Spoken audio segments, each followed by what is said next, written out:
potential new investigations regarding Epstein's orbit. Who ordered her to be transferred to the minimum security prison that she was ineligible for? Who signed off on the special privileges? Was it Mr. Blanche?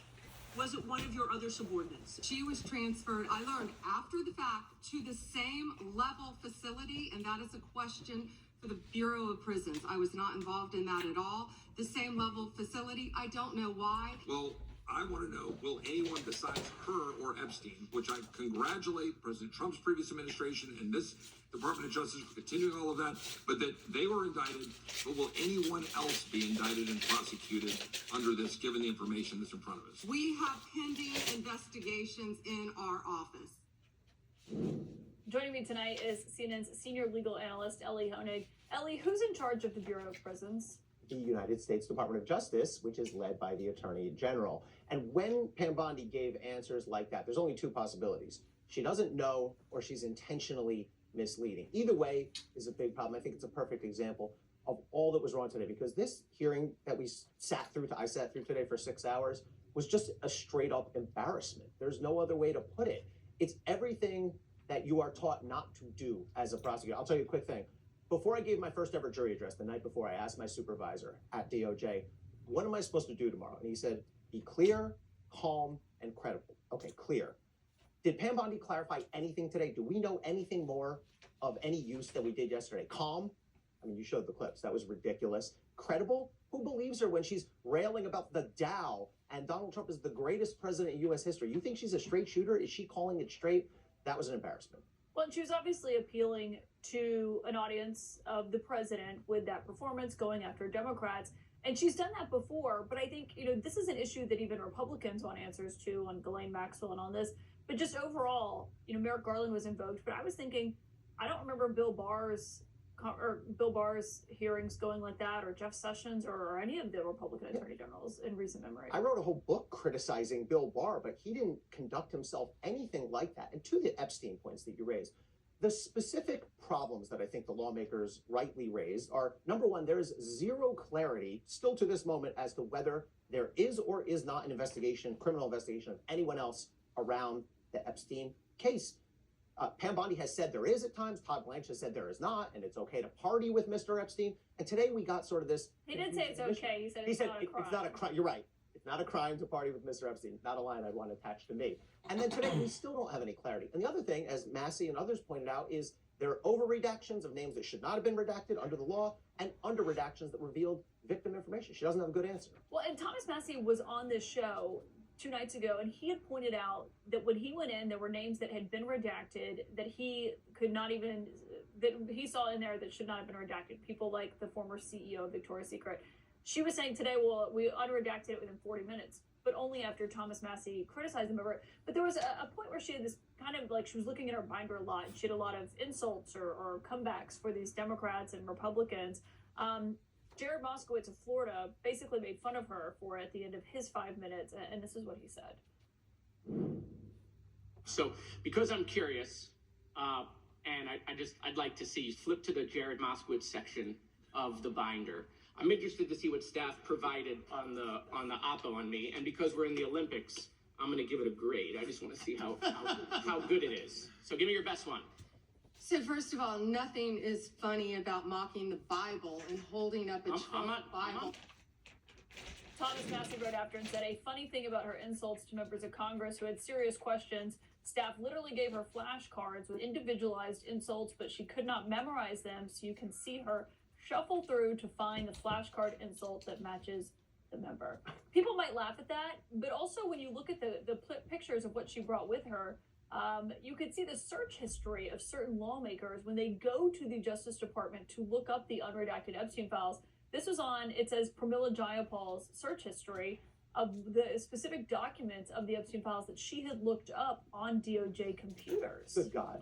The fact that the AG is putting together comedy roast material before she goes in to testify in the House, I think, speaks for itself. And let's not lose sight of it. The utter ridiculousness of what we saw today should not obscure the destructiveness of it. I mean, here we have a person who has enormous power. She's in charge Wait, say that again?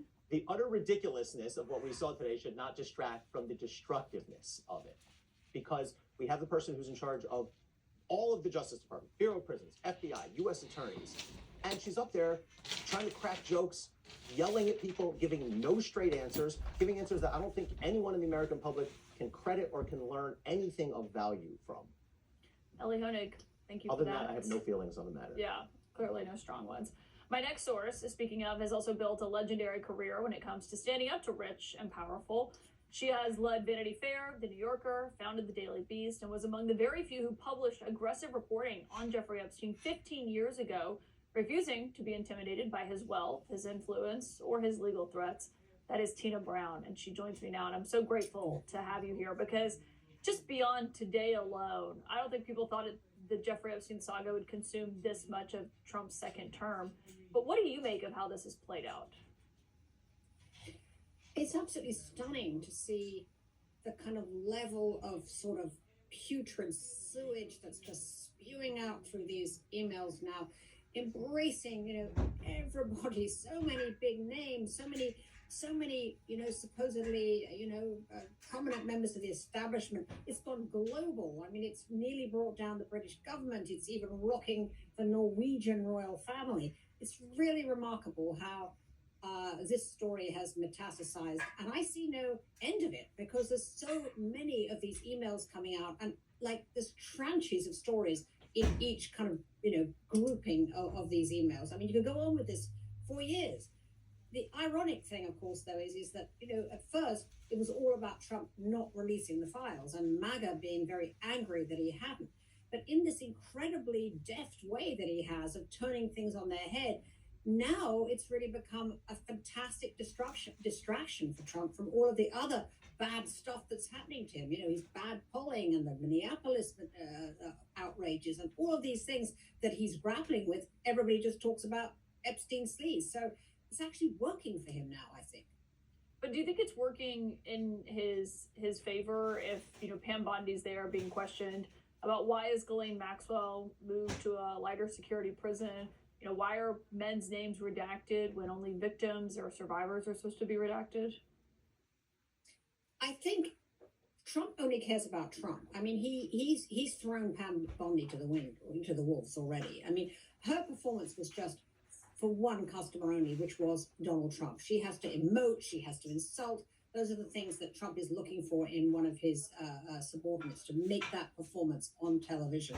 I think she came off as absolutely absurd today. I think the most absurd thing she said was that she didn't know anything about Ghislaine Maxwell being moved to a different level security prison when in fact she's over the department, the Bureau of Prisons. That was like, who is she kidding here? It was so preposterous. But I think she's just, waffling and panicking her way through this hearing completely with no answers, let's face it. You are actually named in the Epstein documents. You're probably the only person named who is not worried about that.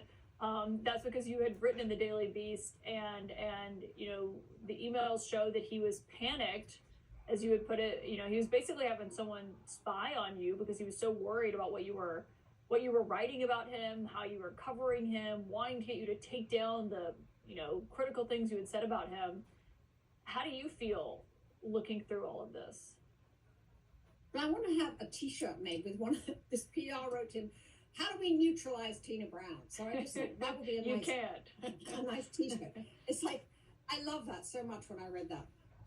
It's a strange feeling because it actually gives me the second sort of half of a story that I was, of course, only involved in the other half, which was publishing the stories at the Daily Beast that were the first comprehensive story about the sweetheart deal that Epstein made in Florida, and the fact that there were so many other women that have not been allowed to be mentioned in this case.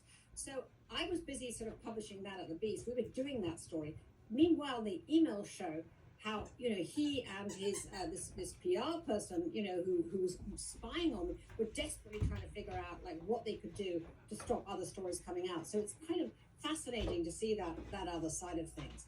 But it's also kind of disheartening because the PR lady in question, I mean, I thought she was sort of a friend of mine, and now I discover that in fact she was sort of absolutely, his stooge, it seems, and was trying to figure out ways to stop us doing our journalism. So, it's a strange feeling being in those files, I have to say. And what you feel reading them is that it's like a sort of underground railroad of sort of, upper echelon decadence. It's like Epstein had this talent for just making people feel, giving them permission to be their most decadent selves. It's a kind of weird spell he was able to cast on everybody in his network, so that they all feel that it's special to somehow be, part of his sordid world. It's quite a remarkable magnetism that he had.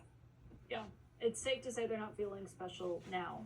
Tina Brown, it is always great to have you, and thank you for the work that you did do on this then, especially when he was trying to intimidate people out of covering him. And for everyone, you have to read Tina's Substack newsletter. It is called Fresh Hell, appropriately so, and it is a great thing to read. Thank you, Tina Brown, for joining us tonight. Thank you, Caitlin. Thank you. Up next tonight, my source is one of those 6 Democrats who was featured in that so-called video where they talked about illegal orders.